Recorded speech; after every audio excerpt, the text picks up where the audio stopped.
Good morning, students. In the previous class, we discussed about the lesson Trade to Territory. In that class, we discussed about what is East India Company, when it was formed, and when it came to India.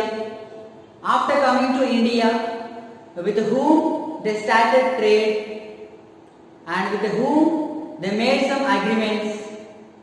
Okay, and after that, Battle of Plassey, Battle of Buxar. Okay, we discussed about all these things. In today's class, let us discuss about Anglo-Maratha Wars. Okay, how the Britishers attacked on Marathas, how they defeated Marathas, and how they came into power. That means how they captured the Maratha Empire. After that, a brief introduction about Anglo-Mysore Wars also. Okay, about Tipu Sultan and those wars. Mainly today we are going to discuss about two topics. So one is Anglo-Maratha Wars, second one is Anglo-Mysore Wars. So let's start our class with Anglo-Maratha Wars. Okay. See here, in Maratha Empire, there are some important places. Okay, important places and their rulers. Okay, see here, one of the most important place in Maratha Empire, Pune. That means nowadays we are calling it as Pune. Okay, so Pune was ruled by Peshwas. And next important place is Baroda. And this place was ruled by Gaikwads. Okay, the pronunciation is Gaikwads. Next, third important place is Gwalior, and it was ruled by Sindhiyas. Okay, Sindhiyas. Next important place in Maratha Empire, Indore. Okay, and it was ruled by Holkars. Next important place is Nagpur, and it was ruled by Bhonsles. Nagpur, Bhonsles. All these are the important places in Maratha Empire, and all these were ruled by these rulers. Okay, among all these, the important rulers were Peshwas. Okay, the important rulers were Peshwas. Now let's see who were Peshwas. See here, most important rulers of Maratha, Peshwas. Here small information about the Peshwas. Peshwa means Prime Minister in Maratha Empire. Peshwa means what? Prime Minister in Maratha Empire. Okay? And initially they were subordinates to Chhatrapati Shivaji. Okay, now the founder of Maratha Empire. Under him, these Peshwas were subordinates. Okay, now they will follow the orders of Chhatrapati and they will rule some small areas. Those are called as subordinates. Okay, so Peshwas were the subordinates initially, and after that, later they became independent rulers. Okay, after some years they became as independent rulers. Now they were not subordinates to the Chhatrapati. See here, these two persons played an important role in Maratha Empire during war with Britishers. Okay, persons who played important role in Anglo-Maratha Wars. Okay? These are the two important persons. They played major role in Anglo-Maratha Wars. Okay, they named Maharji Shinde. And the second person, Nana Fadnavis. Okay, these two are the important persons who played major role in Anglo-Maratha Wars. Now see here, the first Anglo-Maratha War. In this class, just we will discuss in which year the war started and in which year the war ended. Okay, we will discuss only these 2 points. The first Anglo-Maratha War between 1775 up to 1782. That means it started in 1775, ended in 1782. That means approximately 7 years of war. British East India Company, Marathas. Okay, two parties. And actually, this war started. The first Anglo-Maratha War was started with Treaty of Surat. Okay, this is the Treaty of Surat. Treaty means one agreement. Agreement between Marathas, one of the Maratha ruler, and the British East India Company. Okay, na? So, if you want to know about the Treaty of Surat and the Treaty of Salbai, already I have uploaded the video regarding these topics in the YouTube. So if anybody wants to know the information, okay, now deep information about these things, you can watch the video. Okay. Okay. The main reason behind this first Anglo-Maratha War is Treaty of Surat, and it was ended with the Treaty of Salbai. Okay. Always every war will be ends with an agreement, that means a treaty, or by the defeat of any one person. Okay, here this first Anglo-Maratha War was ended with one Treaty of Salbai in the year 1782. Okay. Next, second Anglo-Maratha War in 1802. The war started in 1802 and ended in 1803. Here, the two parties, British East India Company and Maratha Empire. Okay, between these two, the second Anglo-Maratha War happened. Next, third Anglo-Maratha War, it started in 1817 and ended in 1818. Okay, started in 1817 and ended in 1818. Between whom? British East India Company and Marathas. Okay, see here.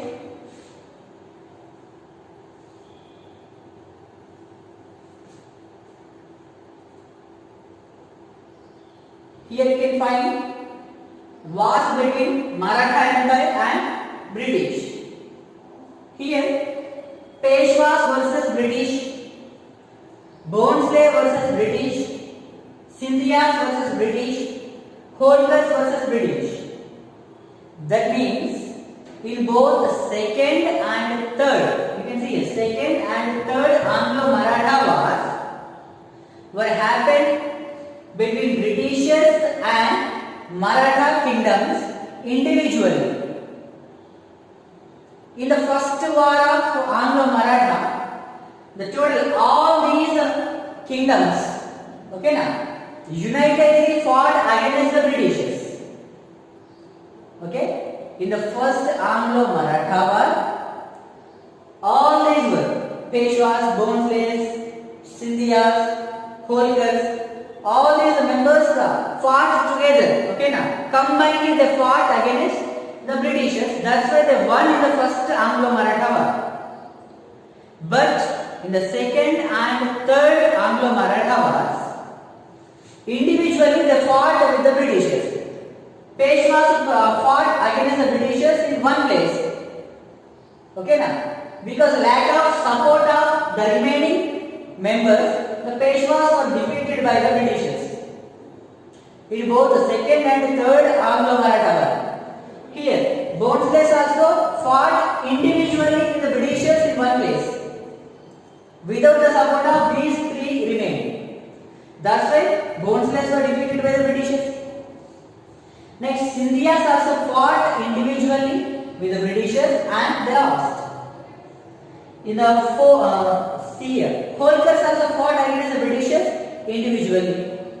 That's why they were lost. That means here, because of lack of unity, all these kingdoms, rulers fought against the Britishers individually and they were defeated by the Britishers. Okay? See here, results of Anglo-Maratha wars. Result of combined result of Anglo-Maratha War 1, 2, 3. Okay. See here, Marathas lost so many territories and power also. Here, Marathas were defeated by the Britishers. That's why the Marathas given so many territories to the Britishers as a war penalty. That means the Britishers occupied the lands of Marathas, and the Marathas lost their power also. Next, Marathas had to accept the treaties with the Britishers. Here, treaties means agreements. Okay, treaties means agreements. Here, in both the second and the third Anglo-Maratha wars, the Marathas were defeated by the Britishers. That's why these Marathas had to accept the treaties set up by the Britishers. Next, Britishers implemented all these things in the Maratha Empire. Those are subsidiary alliance, doctrine of Lapse, next residency system. All these things were implemented by the Britishers in the Maratha Empire.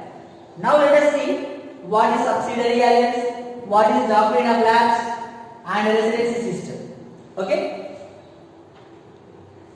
See here. The first thing is subsidiary alliance. Okay?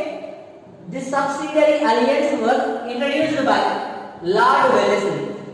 See here, Lord Wellesley. He was one of the British Governor General. Okay? He implemented this subsidiary alliance system. What is the subsidiary alliance system? Let's see now.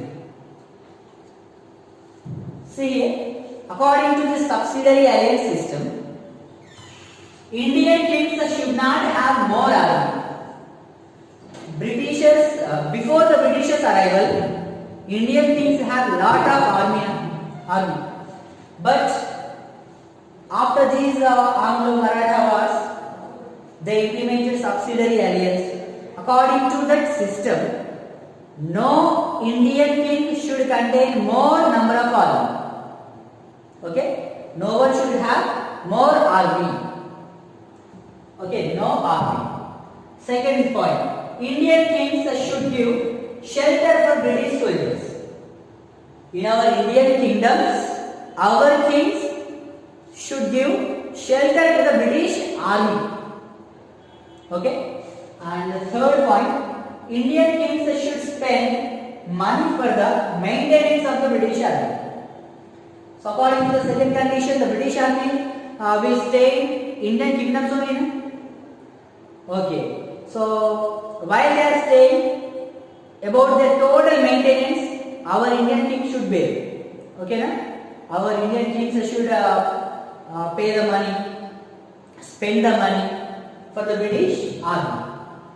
In return, the Britishers will help our Indian kings during the wars or battles between other kings. For example, I am one of the king. Okay, na? And this is my kingdom. In this kingdom, the Britishers implemented a subsidiary alliance method. That means I accepted that subsidiary alliance. Now, what I have to do means, so I should not contain more army. That means I should decrease my army. That is first point. Second point is, the British army will come to my kingdom and will stay here. I should accept that. That is the second condition. Next, third condition is, I should bear the expenditures of that army. Okay, na? About their food, about their weapons, everything I have to bear. These are the three conditions according to the subsidiary alliance system. In return, I will get the British army support when I want to do fight with another king. Okay, na? So beside my kingdom, another empire or another kingdom is present. If I want to do war with that king, then these British army will help to me. Okay, that is the subsidiary alliance system. Next, doctrine of lapse. Doctrine of lapse. Okay, Here, this is a policy. Doctrine of lapse means this is a policy of annexation of Indian kingdoms. Annexation means occupying. Okay, na? Annexation means occupying of Indian kingdoms of those without hair. Here, hair means sun. Okay, na? Hair means here sun. By the Britishers. That means, for example, I am a king. Okay, na? I am ruling this kingdom. For example, I got married, and even though I don't have any son, then after the death of me, okay, na? If I die, then my kingdom will be occupied by the Britishers. Okay, my kingdom will be occupied by the Britishers if I don't have son. That is the doctrine of lapse. In this way, the Britishers occupied so many Indian kingdoms because lack of hair. Okay, na? Lack of sun. And this system was implemented by Lord Dalhousie. So he is a Lord Dalhousie. He implemented this doctrine of lapse. Okay. So examples Jhansi, Satara, all these places were occupied the Britishers by this policy. Okay. Next, residency system or resident system. Okay. Once observe this figure. This is one of the royal court of one of the king. In this royal court, one British officer will be present. Okay, na? In this royal court, one British officer will be present. He is the resident. He is called as resident. He will be appointed by the Britishers. Okay, na? And what is the duties? What is the duty of this resident? Let's see now. See here. Role or duties of resident in Indian King's Court. The first duty is included advising in governance. Governance means ruling. Governance means ruling the kingdom. Okay? Advising. That means the resident will give some advices to the Indian king while he is ruling. Okay? For example, I am one Indian king. I am ruling this kingdom. Here, one of the resident will be present in my royal court, and he will give some advices to me. Okay, na? How to rule the areas. So that is his duty. And intervening in succession disputes. Here, intervening means interference. Interference in succession disputes. Disputes means conflict or fighting. Okay. Here succession means, for example, after the king, his son will become the king. Okay. For example, the king had 2 or more sons. Then who will become the king? Okay. So that is the process of succession. After the king, who will become the king? Okay, na? So here, in this process of making the prince or king, the resident will interfere. Okay? The resident will interfere in the matters of making a new king. Okay? Next, communicates between local kings with the British government in India. So they will maintain some communication between the Indian kings and the British government. Okay, he will explain the policies of Britishers to the Indian kings, and in the same way, if any Indian king faces any problem, then those problems will be explained by this resident to the British government. Okay, so in this way, the resident is involving in the governance process. Okay, next, Anglo-Mysore Wars. Okay, up to now we discussed about Anglo-Maratha Wars and what were the results and what were the systems implemented in our Indian local kingdoms. So next let us discuss about the rulers of Mysore. Okay, Mysore was one of the kingdom in our India and it was ruled by Hyder Ali. He is a person, Hyder Ali, and he ruled Mysore from the year 1761 up to 1782. Okay, during this period Hyder Ali ruled Mysore kingdom, and after his death in 1782 the Mysore was ruled by the famous personality Tipu Sultan.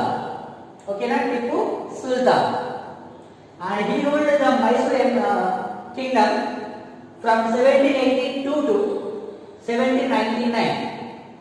Okay, during this period Tipu Sultan ruled Mysore kingdom. Next, see here, observe this figure carefully. Here he is a Tipu Sultan, one tiger. So there was a story. Once he went to one forest, and in the forest he faced a tiger. Okay, and he fought with the tiger bravely, and he killed this tiger. That's why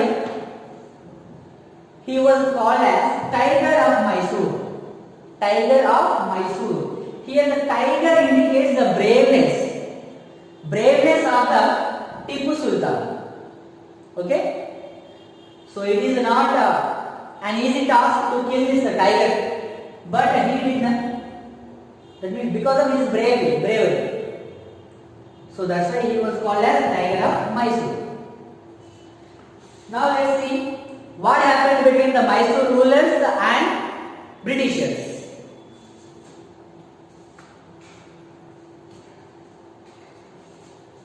See here. Here Mysore rulers stopped the export of sandalwood, pepper through their ports to company.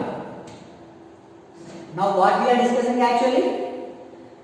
The relation between Mysore and Britishers. Why the Britishers wanted to attack on this Mysore? Okay, now see here. Mysore rulers stopped the export of sandalwood, pepper through their ports to company. Here company means the British East India Company.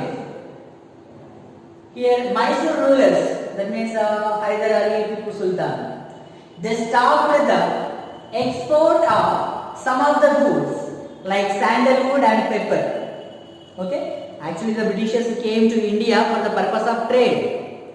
That means to buy some goods and to export to the Britain. But here the Mysore rulers are not accepting to sell our Indian goods to the British East India Company. Simply they stopped the exporting of goods to the British Company through their ports. Port means, do you know? The ships will be stay in one place. That is port. Okay. The first point is Mysore rulers stopped the exporting of goods to the British East India Company. That's why the Britishers got angry. Okay. Next, second thing is maintain close relations with the French traders. The Mysore rulers maintained friendly relations with French traders. Some traders came from France also for the trading purpose. Here the Mysore rulers maintained close relations with these French traders. That means here French traders are the enemies of British traders. Here these French traders are supporting and helping French traders.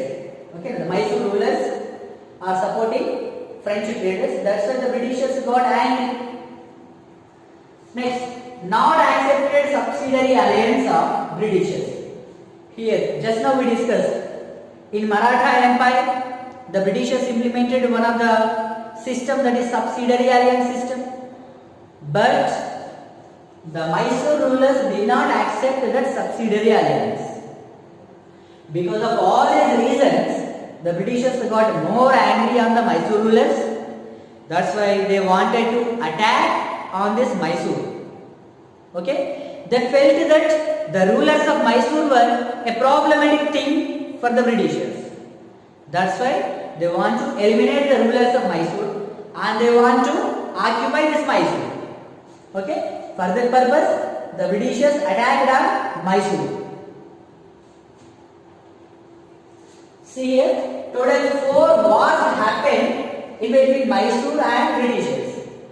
The first Anglo-Mysore War, it happened in during 1767 to 69, 2 years. In this war, Hyder Ali won. Okay, in the first Anglo-Mysore War, Hyder Ali won. And second Anglo-Mysore War, 1780 to 84. Okay. 1780 to 84. In this war, Hyder Ali died. While fighting with the Britishers, Hyder Ali died. And after the death of Hyder Ali, who continued that war? Tipu. Tipu means Tipu Sultan, the son of Hyder Ali, entered into that war and continued. Okay? But in this war, the Mysore was not won. Okay, na? Next, third Anglo-Mysore War. It happened during 1790 to 92. Okay. In this war, the Tipu lost. Tipu Sultan was lost in this war. That means he was defeated by the Britishers. Okay. And Tipu Sultan had to sign on the treaty. Okay. That means he signed on a treaty.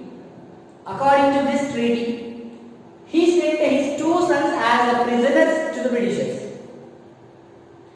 He sent his 2 sons as prisoners to the British government, and he lost some of his territories also.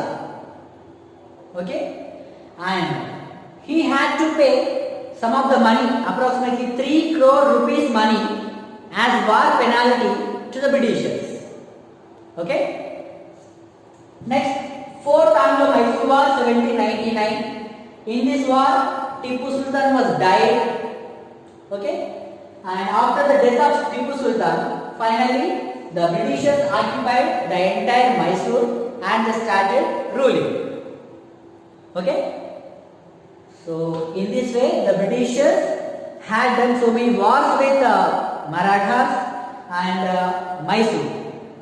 Okay, in all these wars, they have won, and after winning in the wars, they have implemented so many dangerous treaties, systems in our local Indian kingdoms. Okay, all kings had forcefully agreed all those systems. Okay,